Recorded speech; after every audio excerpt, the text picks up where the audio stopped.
नमस्कार, आर्या न्यूज में आप सभी का स्वागत है। मैं हूं आपके साथ प्रियंका तिवारी। खबरों को विस्तार से जानेंगे। मुख्यमंत्री शिवराज सिंह चौहान ने बुधनी विधानसभा के क्षेत्र भैरुंदा में शिरकत की। 9 जुलाई को शाम 5 बजे कृषक संगोष्ठी भवन में दिव्यांग जनों के 209 हितग्राहियों को 316 सहायक उपकरण वितरित किए, जिसके बाद भैरुंदा में आदिवासी गोंड समाज की धर्मशाला भवन के भूमि पूजन कार्यक्रम में शामिल हुए। वहीं 50 लाख से अधिक लागत की गोंड समाज धर्मशाला का भूमि पूजन भी एमपी के सीएम शिवराज सिंह चौहान ने किया है। आज मैं आया हूं आपके बीच। इनकी सेवा कर लो तो भगवान की पूजा अपने आप हो जाएगी और जिंदगी धन्य हो जाएगी। इस काम में हमारे जिन समाज सेवियों ने सहयोग किया है, मैं उनको धन्यवाद देता हूँ। हमारे कलेक्टर सहित पूरी जो प्रशासनिक टीम है, मैं उनको भी बधाई देता हूँ। बहुत अच्छा प्रयास हमारे दिव्यांगजनों की सेवा का है। आप सबको बहुत बहुत शुभकामनाएं। हर कदम के हर मोड़ पे मैं आपके साथ हूँ।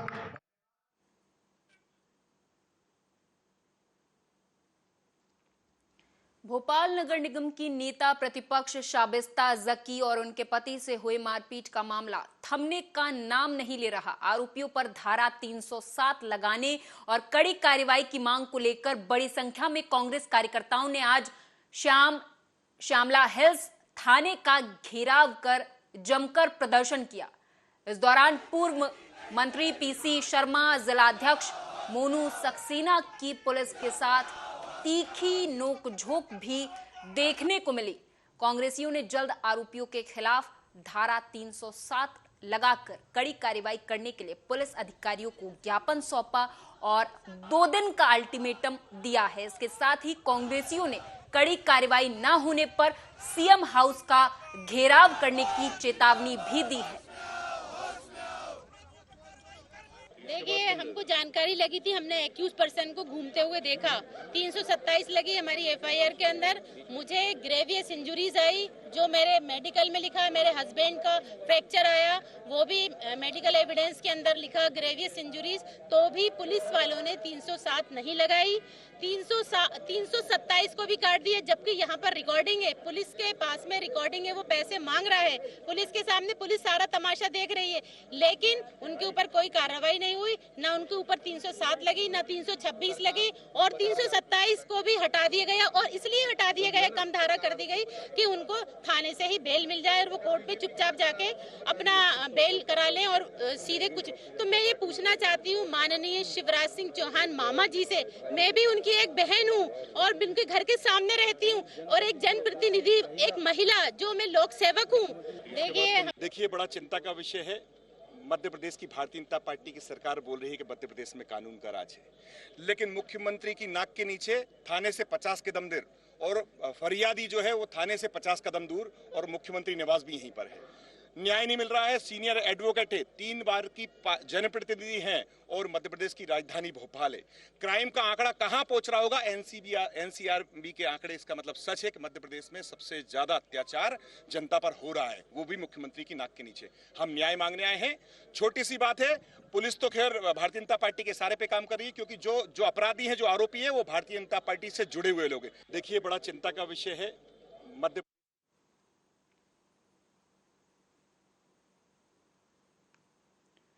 गरियाबंद जिला मुख्यालय के नजदीक ग्राम मरौदा में स्वयंभू शिवलिंग विराजमान है, जिसे हम बाबा भूतेश्वर नाथ के नाम से जानते हैं। इस शिवलिंग की विशालकाय रूपरेखा ही यहां आने वाले भक्तों का मन मोह लेता है। जो आज तक हर साल ये विशाल शिवलिंग निरंतर बढ़ता ही जा रहा है। इससे बड़ा शिवलिंग पूरे विश्व में और कहीं नहीं है। भक्तों के द्वारा यहाँ सुबह से ही बाबा भूतेश्वर नाथ जी का फूल माला अर्पित कर दूध और गंगा जल से अभिषेक किया गया। यहाँ आने वाले श्रद्धालुओं की हर मनोकामना पूरी होती है। ये तो हमारे लिए सौभाग्य की बात है कि प्रथम सोमवार को हमें महादेव जी के दर्शन प्राप्त हुए, और उससे भी बड़ी सौभाग्य की बात है कि विश्व का सबसे बड़ा शिवलिंग हमारे गरियाबंद जिले में स्थित है। आज पूरे सभी जगहों के लोग, श्रद्धालु लोग गरियाबंद आते हैं, और हम बहुत किस्मत वाले हैं कि हम यहाँ के निवासी हैं। यहाँ पे अपना घर परिवार के सारे लोग का आगमन गरियाबंद हो रहा है। कल संडे के दिन था, पूरे परिवार के सभी लोग का फोन आ रहा था कि आप गरियाबंद में उपस्थित है कि नहीं है, क्योंकि सब के सब श्रद्धालु लोग गरियाबंद की ही और भगवान भोलेनाथ के दर्शन के लिए आए थे। तो इस साल दर्शन करने का ये तो भगवान भोलेनाथ की कृपा है सभी भक्तों के ऊपर कि पहले 4 सोमवार तक ही समय मिलता था, इस बार 8 सोमवार तक का समय मिल रहा है। इससे अच्छा समय बहुत कम मिल पाता है। और आज जैसे आया हूँ मैं, ये भुवनेश्वरनाथ महादेव के बारे में सुना हुआ था। यहाँ विश्व का सबसे बड़ा शिवलिंग है, जो हम लोग को सौभाग्य प्राप्त हुआ कि आज हम लोग यहाँ पे दर्शन करने के लिए आया हुआ हूँ। यहाँ पे सुबह से भक्तों की कतार लगी हुई है, भक्तों श्रद्धालुओं को देखते हुए लंबी लाइन लगी हुई है, जो श्रद्धालुओं बिना धक्का मुक्की के एकदम लाइन से भूतेश्वर महादेव के दर्शन कर रहे हैं। इससे पहले नहीं, मैं नाम सुनते हम लोग सौभाग्य झारखंड से आकर यहाँ पे दर्शन करने के लिए सुबह सोमवार के पहला सोमवारी हम लोग जैसे आज सुबह आया हूँ दर्शन के।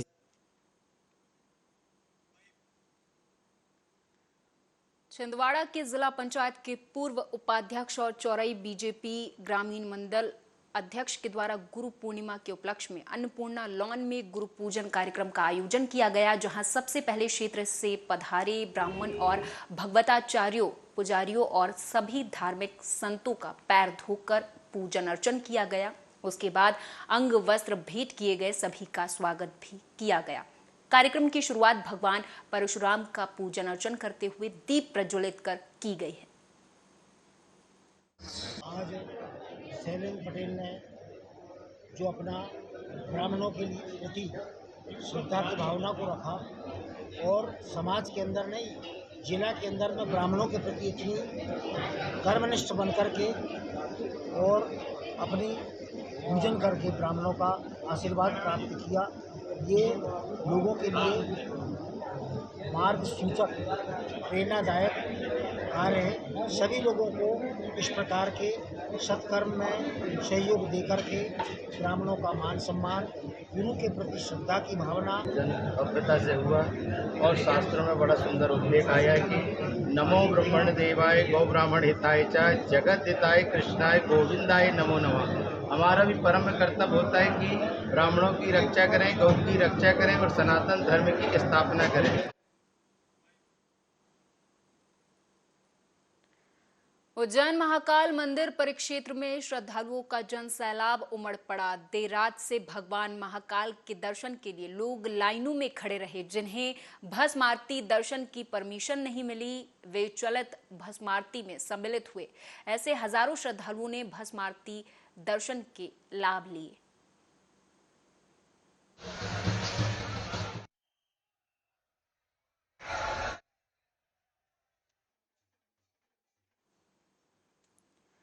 राजगढ़ जिले के कुरावर थाना क्षेत्र की घटना, माना गांव के कुएं में सफाई करने उतरे 3 लोगों की मौत हो गई, जिसमें विष्णु प्रसाद, मोतीलाल, ओम प्रकाश घड़ीला, कांता प्रसाद, भनारान सिंह हैं। तीनों युवक कुएं में उतरे थे सफाई करने के लिए, जिसमें तीनों की मौत हो गई है। मिली जानकारी के मुताबिक बता दें कि घटना किस कारण से हुई, इसकी अभी पुष्टि नहीं हो पाई है। कुरावर थाना प्रभारी सहित पुलिस बल हालांकि मौके पर पहुंच गए।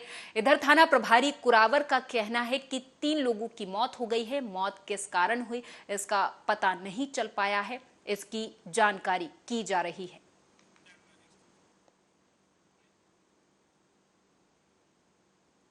मध्य प्रदेश के दतिया में अलग अलग जगहों पर एक ही दिन में 2 लोगों की हत्या से सनसनी फैल गई। एक घटना में आरोपी अज्ञात है, जबकि दूसरी घटना में आरोपी नामजद है। पुलिस का कहना है कि जल्द ही आरोपियों को पकड़ लिया जाएगा।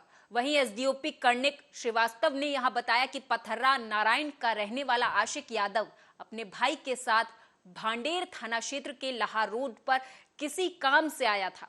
तभी वहां अभय यादव पहुंचा और उसने कट्टे से आशिक को गोली मार दी। उसे इससे पहले सुबह राजघाट तिराहे पर नरेश पाल नामक एक व्यक्ति के सिर में पत्थर मारकर नृशंस हत्या कर दी गई थी। देखिए, अभी लगभग आधे घंटे पहले की बात है कि लाहार रोड पर एक युवक को गोली मारने की सूचना प्राप्त हुई थी, जिसको तत्काल हमारे द्वारा अस्पताल पहुंचाया गया प्राथमिक उपचार हेतु। परंतु दुर्भाग्य से उसकी मृत्यु हो गई है। मृतक का नाम आशिक यादव है जो कि ग्राम पथर्रा नारायण का रहने वाला है और उम्र लगभग 19 से 20 वर्ष है। पथर्रा नारायण, ये गोली किसने मार दी पता है? अभय यादव ने। क्या कोई रंजिश थी आपकी क्या? हाँ, थोड़ी बहुत गाली गलत हो गई थी एक दिन। कहाँ के हैं अभय यादव? हाँ, अभय यादव लाखन सिंह का लड़का। कहाँ का है? पथर्रा नारायण का। ये भी आपके गाँव का? हाँ। अभी किस बात पे हुई कोई पता? अभी कोई बात नहीं, उसने सीधी गोली मारी। किस जगह? यहाँ शंकर जी अन्ना, लाहौर रोड। हाँ। और कोई था भाई के साथ में? हाँ, मैं था, एक और था।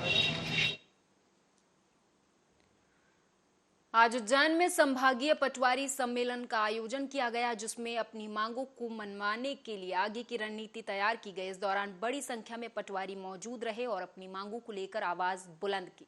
मध्य प्रदेश के कैबिनेट मंत्री और कर्मचारी नेता सुल्तान सिंह शेखावत और कर्मचारी कल्याण समिति के अध्यक्ष राज्य मंत्री रमेश चंद्र शर्मा इस दौरान शामिल हुए। तो वहीं महासम्मेलन में 2800 रुपए पे ग्रेड, समयमान, वेतनमान और विभिन्न भत्तों सहित अन्य मांगों को लेकर विचार विमर्श किया गया है।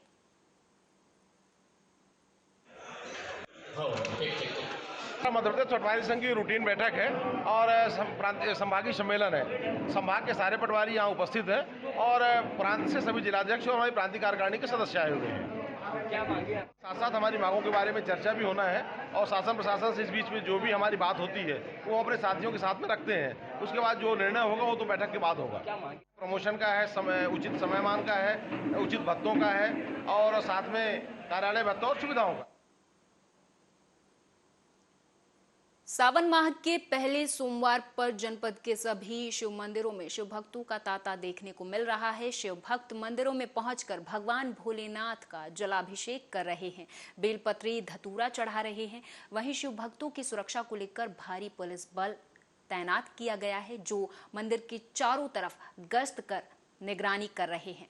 तो वहीं आर्या न्यूज की टीम अमरोधा में बने भगवान कालेश्वर मंदिर पहुंची, जहां सुबह 4 बजे से ही शिव भक्त मंदिर में पहुंचकर जलाभिषेक कर रहे हैं और बाबा के दर्शन भी कर रहे हैं।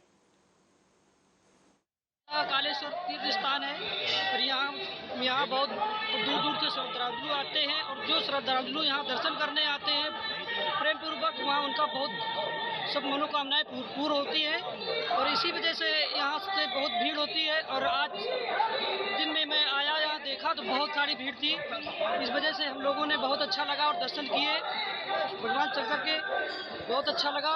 यहाँ से बहुत दूर दूर के लोग भी मिले, हमें दर्शन करने आते हैं। वहाँ कालेश्वर तीर्थ स्थान है और यहाँ बहुत ये अमरोधा कालेश्वर महातीर्थ स्थान है। यहाँ बहुत दूर दूर से लोग श्रद्धांजलि आते हैं, यहाँ रुद्राभिषेक वगैरह प्रसाद चढ़ाते हैं,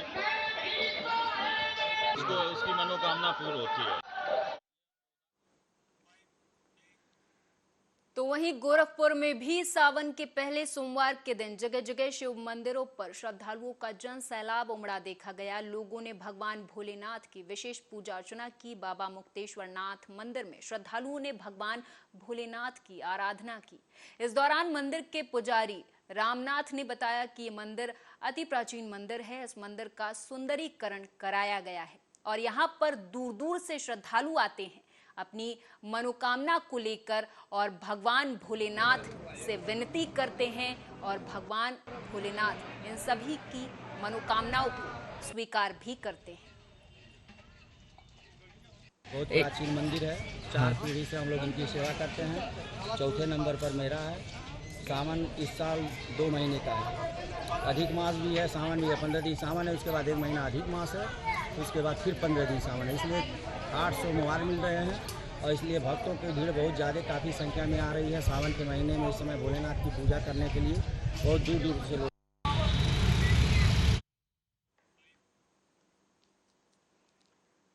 गुजरात में विदेश मंत्री एस जयशंकर ने गांधीनगर से आगामी राज्यसभा चुनाव के लिए अपना नामांकन दाखिल कर दिया। इस मौके पर विदेश मंत्री एस जयशंकर ने कहा कि उन्होंने अभी नामांकन दाखिल किया है और वो फिर से बीजेपी का उम्मीदवार बने हैं। साथ ही कहा कि मैं पीएम मोदी, गुजरात की जनता का आभार प्रकट करता हूं। पिछले 4 सालों में पीएम मोदी के नेतृत्व में देश में हुए बदलावों का हिस्सा बनने का मुझे अवसर मिला है।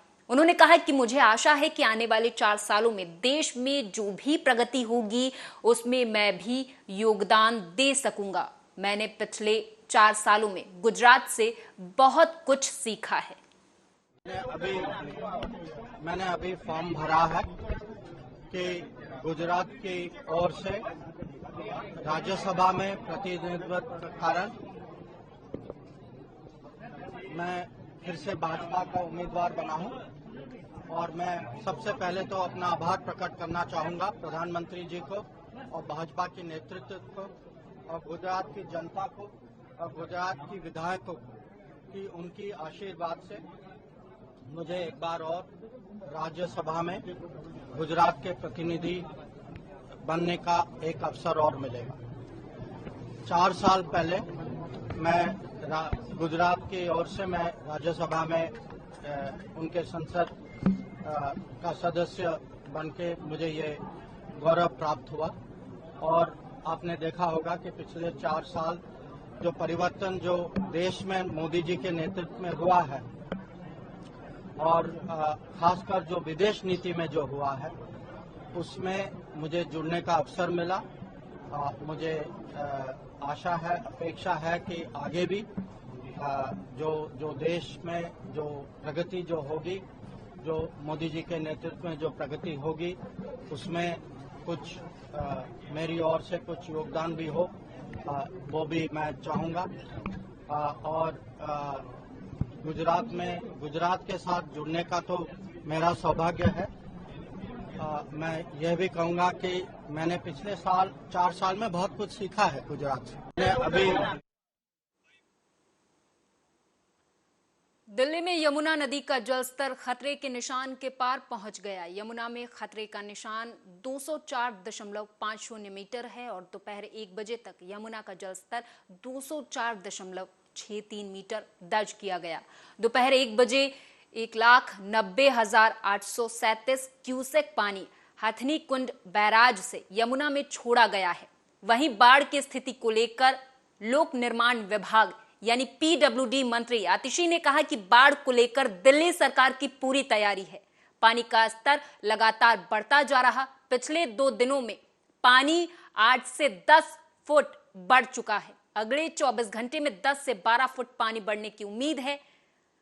उन्होंने आगे कहा कि हमारा अनुमान है कि हमें करीब 30,000 लोगों को निकालने की जरूरत पड़ेगी। इसके लिए हमारी तैयारी पूरी है।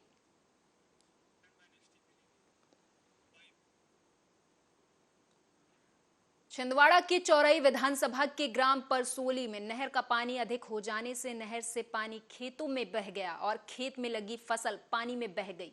अगर देखा जाए तो नहर किसानों के लिए सिंचाई के लिए बेहद जरूरी होती है। नहर का पानी वरदान साबित होता है, लेकिन कुछ जगहों में ऐसा हुआ कि किसान हताश है। वहीं नहर किसानों के लिए नुकसानदायक साबित हो रही है। बारिश हुई है, उससे नहर में जो पानी की आवक हुई है उसके कारण इस जगह पर जो कि परसोली गांव के नज़दीक है, यहाँ पर हमारी जो नांदना डिस्ट्रीब्यूटरी है उससे पानी किनारों से ऊपर से निकलकर खेतों में बहा है, साफ दिख रहा है और किसानों को इससे क्षति हुई है। तो सर इसमें क्या किसानों को क्षतिपूर्ति का मुआवजा दिया जाएगा? जी, मैं अपनी ओर से अपने जो उच्चाधिकारी हैं उनको भी अवगत अभी तुरंत कराऊंगा।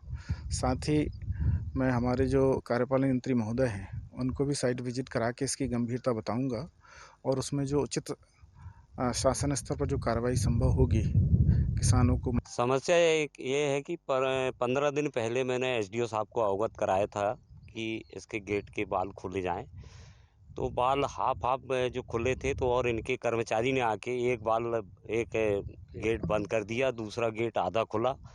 और पिछले बार भी यही समस्या हुई थी।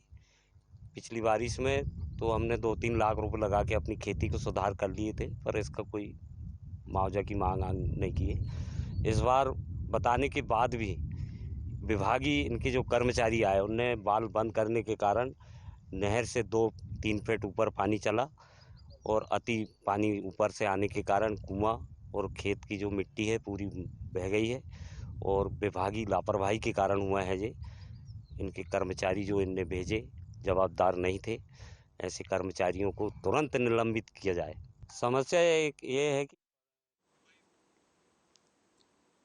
गरियाबंद जिले के देवभोग नगर में संचालित होटलों में तेलीय पदार्थों को जो अखबार में ग्राहकों को परोसा जा रहा उस पर प्रतिबंध लगाने के लिए देवभोग प्रेस क्लब ने पहल करते हुए एसडीएम को ज्ञापन सौंपा है, क्योंकि अखबार में इस्तेमाल होने वाले इंक में खतरनाक केमिकल होते हैं जो मानव शरीर के लिए काफी हानिकारक है और इससे कैंसर होने का खतरा भी बना रहता है, जिसकी पुष्टि WHO ने भी अपने रिसर्च में की है।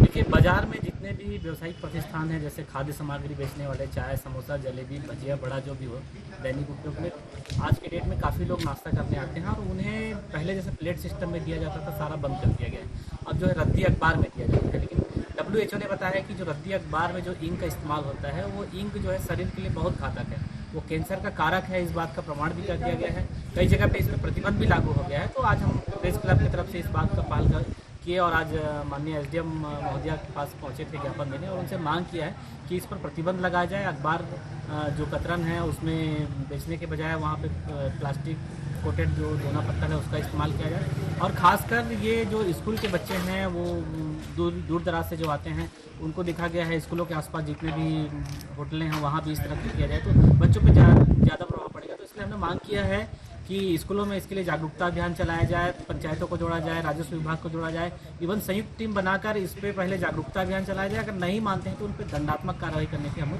मांग किए हैं और पूरी तरह से प्रतिबंध होना चाहिए रद्दी पे ना।